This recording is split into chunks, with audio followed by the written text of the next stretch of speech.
streaked with contrails from the F-22 Raptors slicing through it. Lieutenant Colonel Ethan Caldwell, call sign Hawk, led the 27th Fighter Squadron in a tight formation, their jets glinting under the midday sun. At 38, Ethan was a seasoned pilot, his instincts honed by years of missions and a quiet pride in his team's precision. Today's exercise was routine, high-altitude maneuvers to test new navigation protocols. His wingmen, Captains Lauren Mitchell, Derek Holt, and rookie Jake Ramsey, followed his lead with practiced ease. Below, the Nellis Air Force Base sprawled, a hub of activity where Ethan had built his career. But something felt off.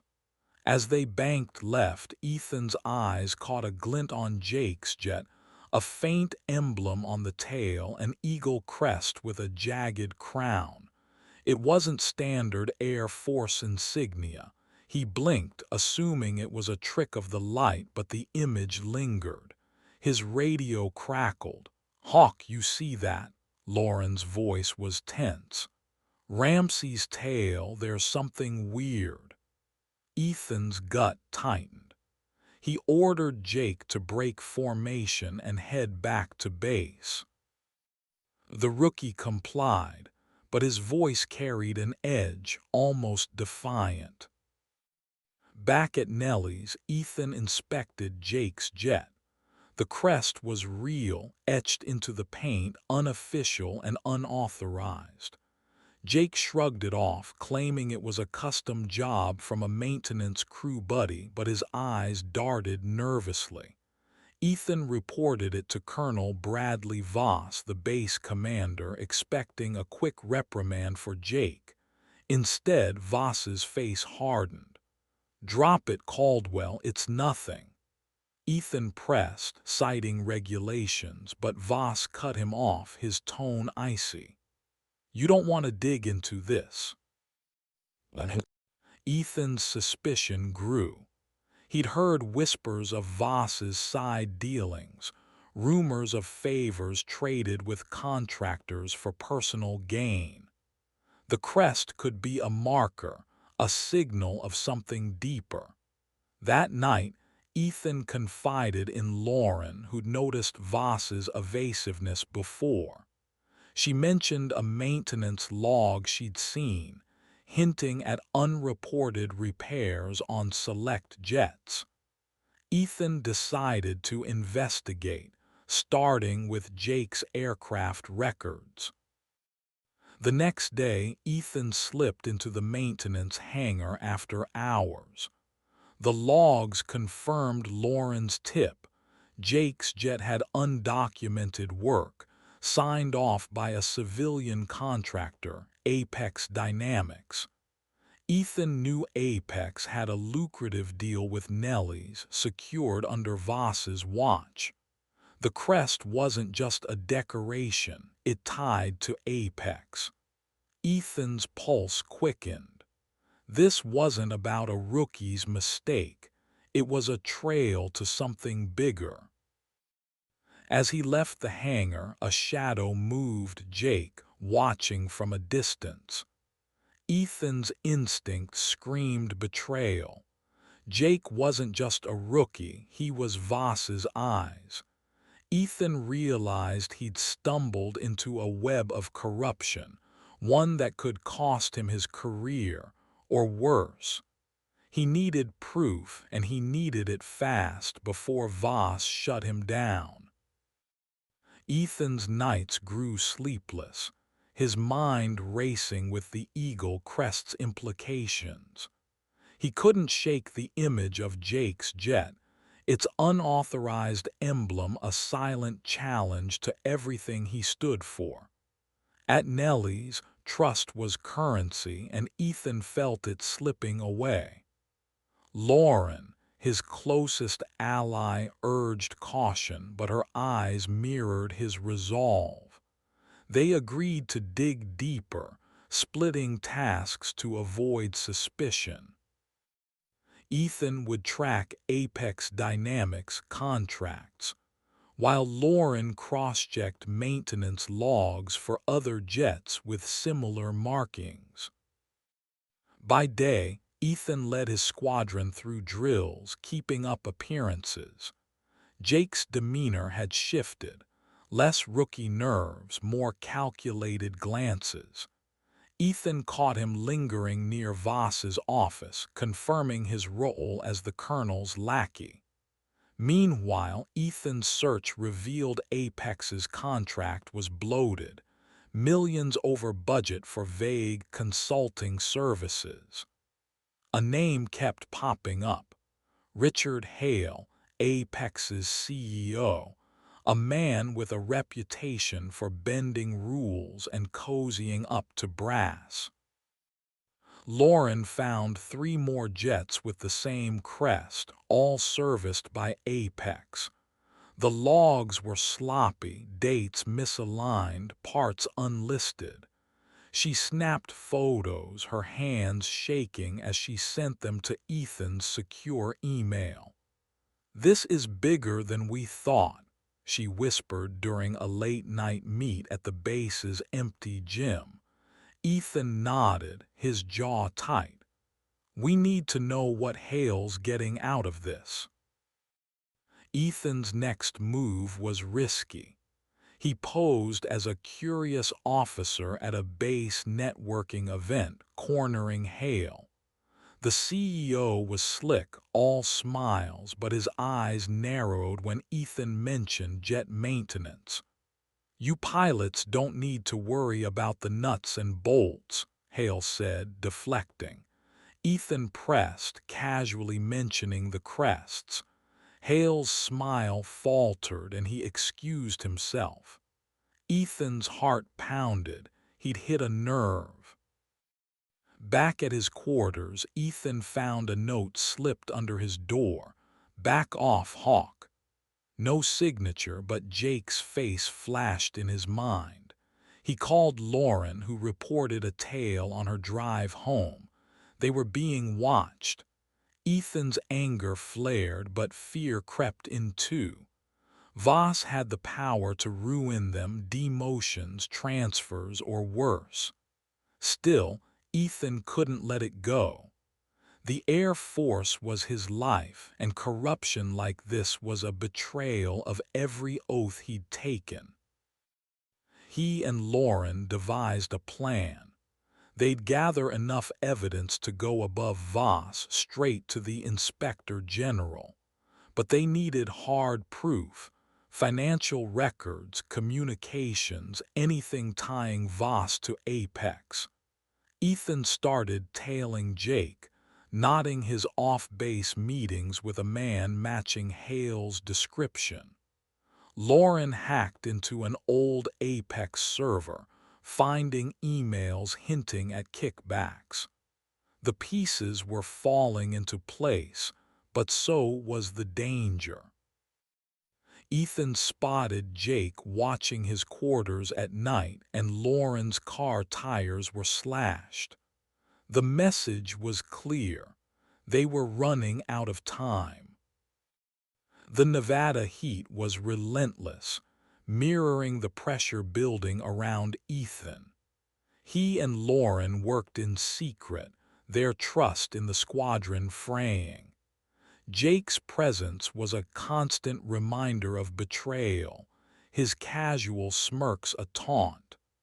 Ethan's investigation deepened, uncovering encrypted files on the Apex server Lauren had accessed.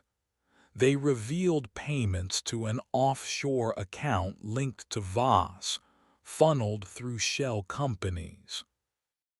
The Eagle Crest wasn't just a symbol. It marked jets used to smuggle high-value tech, disguised as routine maintenance. Ethan's heart sank. This wasn't just corruption, it was treason. He needed physical evidence, something undeniable. He remembered a storage hangar on the base's edge, rarely used but under Apex's contract. Late one night he slipped inside, flashlight in hand.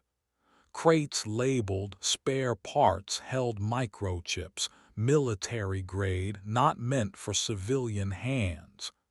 Ethan photographed everything, his hands steady despite the adrenaline. Lauren, meanwhile, faced her own battles. Voss had started scrutinizing her performance, nitpicking her flight logs. She confided in Ethan that she'd overheard Jake and Hale discussing a final shipment at a nearby airstrip. They had one shot to catch them in the act. Ethan planned to stake out the airstrip, but Lauren insisted on coming. "We're in this together," she said, her voice firm despite the fear in her eyes. The night of the stakeout was moonless. Ethan and Lauren crouched in the desert scrub watching a small cargo plane land. Jake and Hale oversaw the loading of crates, Voss's silhouette unmistakable in the dim light. Ethan's camera clicked silently, capturing every detail. But a twig snapped under Lauren's boot and Jake's head whipped toward them. "Run!" Ethan hissed, pulling her back. They sprinted to their car, tires screeching as they fled. Back at base, Ethan uploaded the photos to a secure drive, knowing Voss would come for them. The next morning he was summoned to Voss's office. The colonel's face was calm, too calm. "You've been poking around Caldwell," he said, leaning back. "Dangerous hobby." Ethan played dumb, but Voss's eyes gleamed with menace. "Resign or you'll regret it."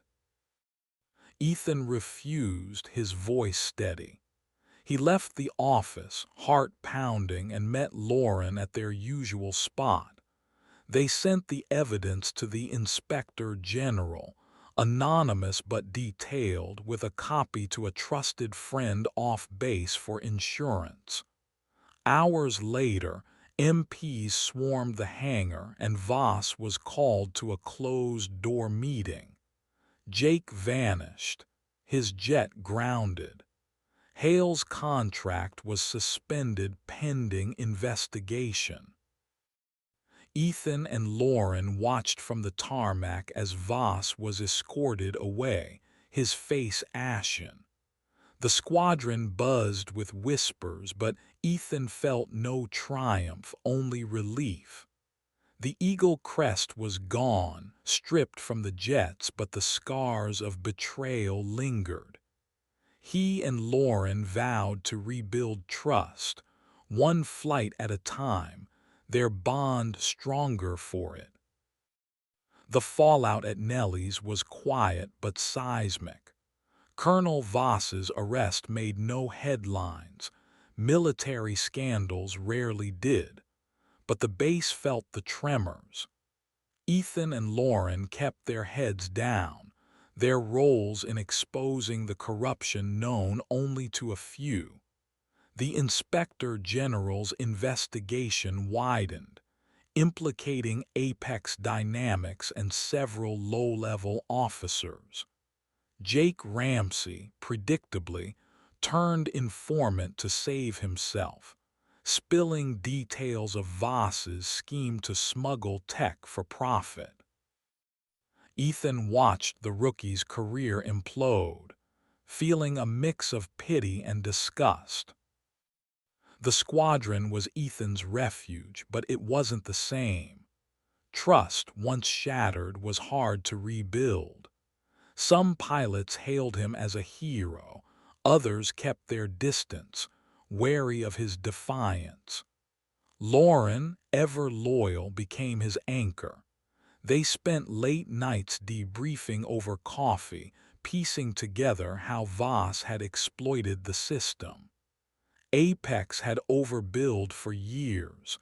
funneling profits to Voss while using the Eagle Crest to mark jets carrying illicit cargo. The microchips Ethan found were bound for foreign buyers, a betrayal that cut deep. Ethan faced scrutiny too.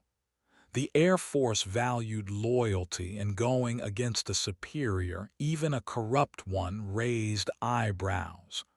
A board of inquiry cleared him, but whispers of troublemaker followed. He didn't care. He joined to serve, not to play politics. Still, the stress wore on him, sleepless nights, the constant weight of what he'd uncovered. Lauren noticed, pushing him to take leave, but Ethan refused. The skis were where he belonged. The base commander's replacement, Colonel Maria Torres, was a breath of fresh air. She prioritized transparency, ordering audits of all contracts. Ethan respected her but stayed cautious, burned by Voss's betrayal. Torres called him in one day, her tone direct. "You did the right thing, Caldwell, but watch your back, Hale's still out there." Ethan nodded, knowing Apex's CEO had dodged charges, claiming ignorance. The thought of Hale walking free gnawed at him.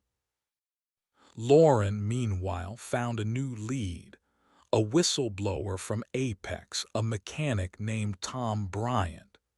He'd worked on the marked jets and had records of altered invoices. Ethan met Tom off base in a dusty diner far from prying eyes. Tom was nervous, his hands shaking as he handed over a USB drive. "They threatened my family," he muttered. The drive held emails between Hale and Voss, proof of their collusion. Ethan felt a surge of hope. This could nail Hale. Back at Nellie's, Ethan and Lauren planned their next move. They'd send Tom's evidence to the FBI, bypassing the base entirely. But as they prepared, Ethan's car was vandalized, windows smashed. A note inside read, "Last warning." He knew Hale was behind it, but he also knew they were close. The skis above Nellie's still called, but now Ethan flew for justice, not just duty. The USB drive from Tom Bryant was a goldmine, but it came with a cost. Ethan and Lauren knew they were playing a dangerous game, sending the evidence to the FBI through a secure, anonymous channel. The emails detailed Voss's orders to Apex, specifying which jets to mark and what tech to smuggle. Hale's name was everywhere, his arrogance clear in every line. Ethan felt a grim satisfaction, but the vandalism of his car was a reminder. Hale wasn't done. Life at Nellie's grew tense. Ethan's squadron was under new scrutiny, every pilot's record examined. Lauren faced a surprise performance review, a clear attempt to rattle her. She aced it, but the message was clear. Someone wanted them silenced. Ethan kept Tom's identity secret, meeting him only in remote locations. Tom's fear was palpable. He'd seen what happened to those who crossed Apex. "They've got people everywhere," he warned, eyes darting. Ethan's nights were consumed with planning. He and Lauren mapped out Apex's network, identifying suppliers and middlemen. They found a pattern. Every jet with the Eagle Crest had passed through a specific hangar, one controlled by a maintenance chief, Greg Waller. Ethan remembered Greg, a quiet, loyal to Voss, always near Jake. Confronting him was risky, but Ethan needed answers. He cornered Greg after hours, his tone calm but firm. "What's the crest mean, Greg?" Waller's face paled and he bolted, confirming Ethan's suspicions. The next day, Greg was gone, transferred overnight.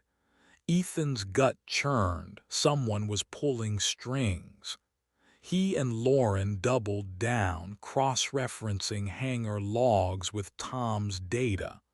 They found discrepancies, parts billed but never installed, payments to ghost vendors. The FBI confirmed receipt of their evidence but urged patience. Ethan wasn't patient. He wanted Hale behind bars. A breakthrough came when Lauren spotted Jake at a bar, meeting a man with Apex's logo on his jacket. She tailed them, overhearing plans for a final shipment before Hale fled the country. Ethan coordinated with the FBI, setting up a sting at the airstrip.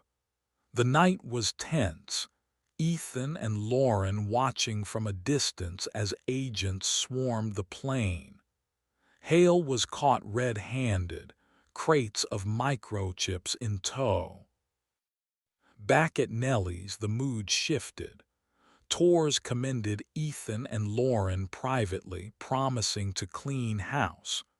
The squadron rallied around them, trust slowly rebuilding. Ethan felt the weight lift, but scars remained. He and Lauren took a rare day off, driving into the desert, the horizon endless. "We did it," Lauren said, her smile weary but genuine. Ethan nodded, eyes on the sky. The Raptors would fly clean now, no crests to haunt them. But he knew the fight for integrity was never over, and he'd be ready when it called again. Hale's arrest sent ripples through Nellie's, but Ethan knew better than to expect closure. The FBI's case was airtight. Tom's emails, Ethan's photos, and the airstrip bust painted a damning picture. Hale faced charges of fraud, conspiracy, and trafficking military tech. Voss, already detained, was hit with additional counts. Jake, desperate to save himself, testified against both, revealing how Voss had coerced him with promises of promotions. Ethan watched the hearings from a distance, his role anonymous to protect his career. The base buzzed with gossip, but Ethan and Lauren stayed focused, leading their squadron through grueling drills. Colonel Torres implemented reforms, mandating stricter oversight on contractors. The Eagle crests were scrubbed from every jet, a symbolic purge. Yet Ethan couldn't shake the unease. Apex's network was vast and Hale's connections ran deep. Whispers of other players, higher-ups maybe, kept Ethan vigilant. Tom Bryant, the whistleblower, vanished into witness protection, his sacrifice weighing on Ethan. He risked everything to expose the truth, and Ethan felt a debt he couldn't repay. Lauren, ever practical, pushed Ethan to focus on the present. "We won this round," she said, her voice steady. But her eyes betrayed worry. She'd been followed again, a car lingering near her apartment. Ethan's own life felt under siege. His phone received anonymous texts. "You can't hide." He changed his number, but the messages found him. He suspected Hale's allies retaliating from the shadows. Reporting it risked exposing his role, so he kept quiet, confiding only in Lauren. They set up a system, coded messages, secure meetups to stay ahead of threats. One night, Ethan found a lead. A retired general, Victor Klein, linked to Apex through old contracts. Klein lived nearby, a recluse with a reputation for influence. Ethan drove to his estate, posing as a historian researching Nellie's history. Klein was guarded but boasted about his Air Force days, dropping hints of special projects with Apex. Ethan recorded it, his heart racing. Klein's slip about a classified buyer confirmed Ethan's fears. The smuggling ring reached beyond Hale. Back at base, Ethan shared the recording with Lauren. They debated going public, but the risks were too high. Instead, they sent it to the FBI, encrypted and anonymous. Days later, agents raided Klein's home, seizing documents tying him to Apex's offshore accounts. The news broke quietly, but Ethan felt the tide turning. The squadron's morale lifted as justice took root. Ethan and Lauren were promoted, their actions unspoken but recognized.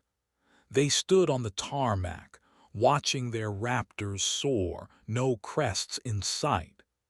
The desert sky was clear, but Ethan knew shadows lingered. He'd fly again tomorrow, ready for the next fight, knowing some battles never end but are worth fighting anyway. Ethan's promotion to full colonel came with a bitter edge. The Air Force valued his service, but the whispers of his role in Voss's downfall followed him. Nellie's was healing, yet the scars of betrayal ran deep. Lauren, now a major, stood by him, their bond forged in fire. They exposed a network that reached from the base to foreign markets, but Ethan couldn't shake the feeling that pieces were missing. General Klein's arrest had cracked Apex's foundation, but someone was still pulling strings. The anonymous threats stopped, but Ethan stayed on edge. He installed cameras at his quarters, catching a figure lurking one night, too blurry to identify. Lauren urged him to report it, but Ethan hesitated. Going public could unravel their anonymity, costing them their careers. Instead, he doubled down on vigilance, checking his jet before every flight, trusting only Lauren. A new lead emerged from an unexpected source: Greg Waller, the maintenance chief who'd fled. He contacted Ethan through a burner email claiming he'd been coerced by Voss. Greg was hiding in Arizona, paranoid but willing to talk. Ethan drove out, meeting him in a rundown motel. Greg's hands shook as he handed over a ledger: names, dates, payments. Hale wasn't the top, he whispered. There's a senator involved. The name hit Ethan like a shockwave. Senator Paul Grayson, a vocal defense advocate with ties to Apex's parent company. Ethan's mind raced. Grayson had visited Nellie's often, always with Voss. The ledger listed meetings coded as consulting, with large sums wired to a PAC. Ethan photographed every page, his pulse pounding. This was bigger than he'd imagined. Back at Nellie's, Ethan shared the ledger with Lauren. They debated their next move. The FBI was already stretched, and Grayson's influence could bury them. Lauren suggested a journalist, someone outside the system. Ethan was skeptical but agreed, choosing a reporter known for military exposés, Emily Harper. They met her in Vegas, off the grid, passing the ledger anonymously. Emily's eyes widened as she scanned it. "This could bring down half the defense committee," she said. Weeks later, Harper's article dropped, nomming Grayson and linking him to Apex's smuggling. The senator denied everything, but the FBI reopened its investigation. Ethan and Lauren watched from the sidelines, their roles still hidden. The squadron thrived under Torres, who'd become a mentor. She never asked about Ethan's involvement but gave him a knowing nod during briefings. Ethan stood on the tarmac, the Raptors roaring overhead. The Eagle Crest was gone, a ghost of the past. Lauren joined him, her smile tired but real. "Think it's over?" she asked. Ethan shook his head, eyes on the sky. "Not yet, but we're ready." The fight for truth had changed them, but the skis remained theirs, a testament to their resolve. The article about Senator Grayson exploded, a slow burn that ignited Capitol Hill. Ethan and Lauren watched the news from Nellie's, their faces unreadable. Grayson's denials were loud, his press conferences polished, but the ledger's details, dates, payments, Apex's coded shipments, were too precise to dismiss. The FBI raided his office, seizing records that matched Greg Waller's evidence. Ethan felt a flicker of hope, but caution tempered it. Men like Grayson didn't fall easily. At Nellie's, the squadron was a sanctuary. Ethan led with quiet intensity, his pilots sharper than ever. Lauren's promotion to major gave her new responsibilities, but she stayed Ethan's confidant. They'd learned to trust sparingly, their circle small. Colonel Torres tightened base security, ensuring no new crests appeared. But Ethan's cameras caught another shadow near his quarters, a reminder that Apex's reach lingered. Greg's ledger named a new player, Monica Price, a lobbyist tied to Grayson and Apex. Ethan researched her, finding a trail of donations to defense officials. She was untouchable, her influence woven into DC's fabric. Ethan and Lauren debated confronting her, but direct action was suicide. Instead, they fed Price's name to Emily Harper, the journalist, with a burner drive of financial records. Harper's follow-up article hit harder, exposing Price's role in funneling Apex's profits to politicians. Public outrage grew, and Grayson's allies distanced themselves. Ethan felt the tide shifting, but danger loomed. His car was tailed again, a black SUV with tinted windows. Lauren's apartment was burgled, nothing taken but papers scattered. They knew it was a warning, Price's people, or Grayson's, flexing muscle. Ethan reached out to Tom Bryant's contact in witness protection, ensuring his safety. Tom's courage had sparked this, and Ethan owed him. Meanwhile, Lauren uncovered a new lead. A decommissioned Apex warehouse near Vegas, rumored to store leftover tech. They scouted it at night, finding crates of microchips, unmarked but identical to those Ethan had photographed. They tipped the FBI, who raided the site, linking it to Price. The base hummed with normalcy, but Ethan and Lauren lived on edge. Tors called them in, her tone grave. "You're stirring a hornet's nest," she said, not accusing but warning. She pieced together their role but offered support, assigning them extra security. Ethan was grateful but restless. The skis called, but so did justice. Grayson resigned weeks later, citing personal reasons, but the investigations continued. Price went silent, her firm under audit. Ethan and Lauren stood on the tarmac, watching their Raptors climb. The desert air was crisp, the horizon clear. "We did enough," Lauren said, her voice soft. Ethan nodded, but his eyes scanned the sky, knowing some fights linger, waiting for the next pilot to take them on. The fallout from Senator Grayson's resignation was a quiet victory, but Ethan knew the war wasn't over. Monica Price's firm was under scrutiny, but she was a ghost. Her influence still felt in the anonymous threats Ethan received. One night his phone buzzed with a message: "You'll never be safe."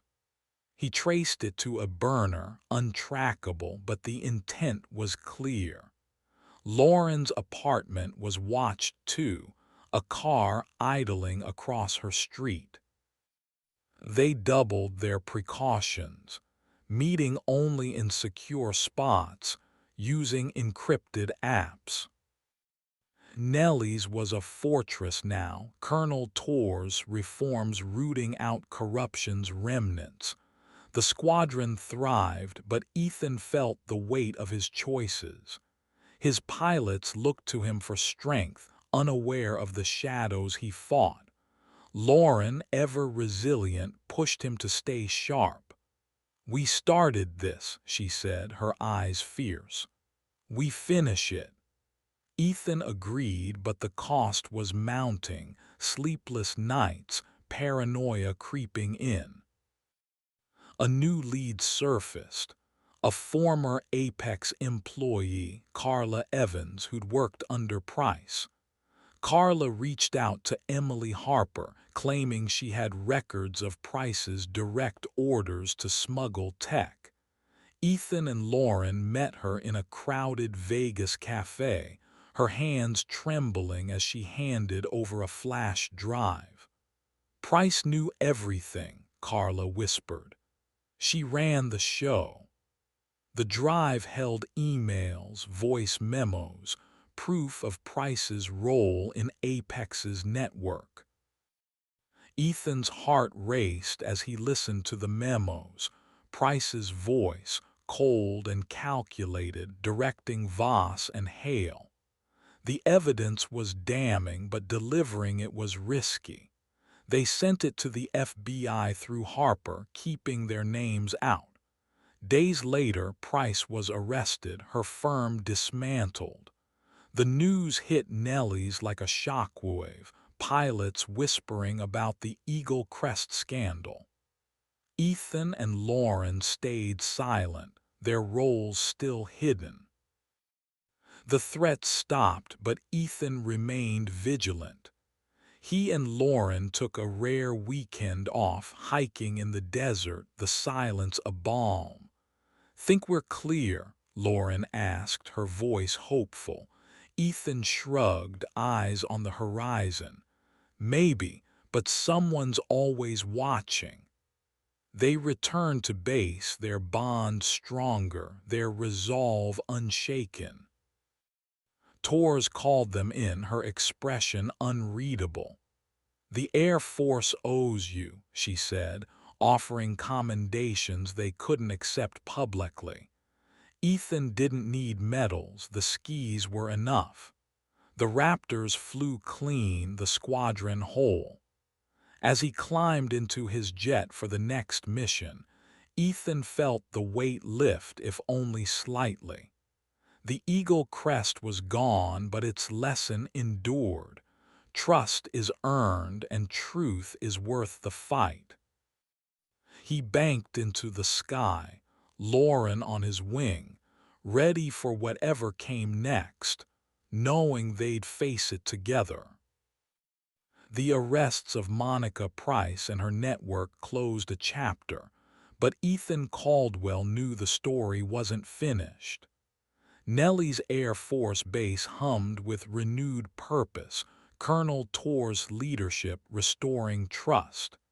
Yet Ethan's nights were restless, his mind replaying every step of their fight. Voss's betrayal, Jake's duplicity, the Eagle Crest's shadow. Lauren, now his closest ally, sensed his unease. "You're still looking for ghosts," she said, half teasing, half worried over coffee in the base mess hall. A final piece of the puzzle emerged unexpectedly. Emily Harper, the journalist, contacted Ethan through a secure line. She received a tip from an anonymous source, a retired Apex contractor, Walter Dunn, who claimed to have overseen the Crest's design. Ethan and Lauren met him in a remote Nevada diner, his weathered face etched with regret. "It wasn't just money," Walter said, voice low. "Price had dirt on everyone, Voss, Grayson, even me." He handed over a notebook, detailing how Price blackmailed officials to keep the smuggling ring alive. The notebook was a bombshell. Names, dates, threats. Ethan's hands tightened as he read it, recognizing a Pentagon official still active. Lauren's eyes widened. "This goes higher than we thought," she whispered. They debated their next move. Exposing the notebook could spark a wider scandal, but it risked their safety. Ethan decided to trust Harper, sending her the notebook anonymously. Her final article was a masterpiece, implicating the Pentagon official and forcing his resignation. Nellie's felt lighter, the squadron's morale soaring. Ethan and Lauren were heroes in the shadows, their roles known only to Tours. She called them in one last time, her voice warm. "You've done more than enough," she said, offering them a chance to transfer to escape the spotlight. They declined. The skis over Nevada were their home, the Raptors their purpose.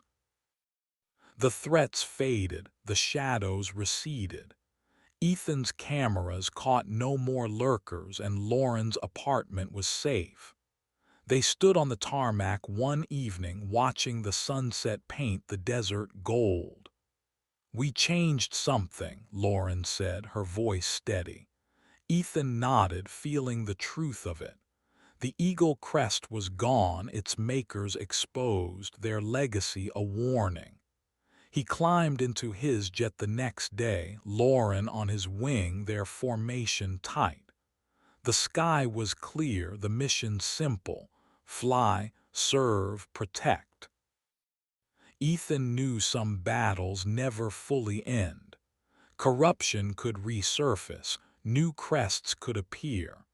But he and Lauren had faced the worst and won. As his Raptor soared, the desert below a blur, Ethan felt peace, not perfect but enough. The fight for truth had cost them, but it had forged them too. They'd fly again tomorrow, ready for the next challenge together, always watching the skis.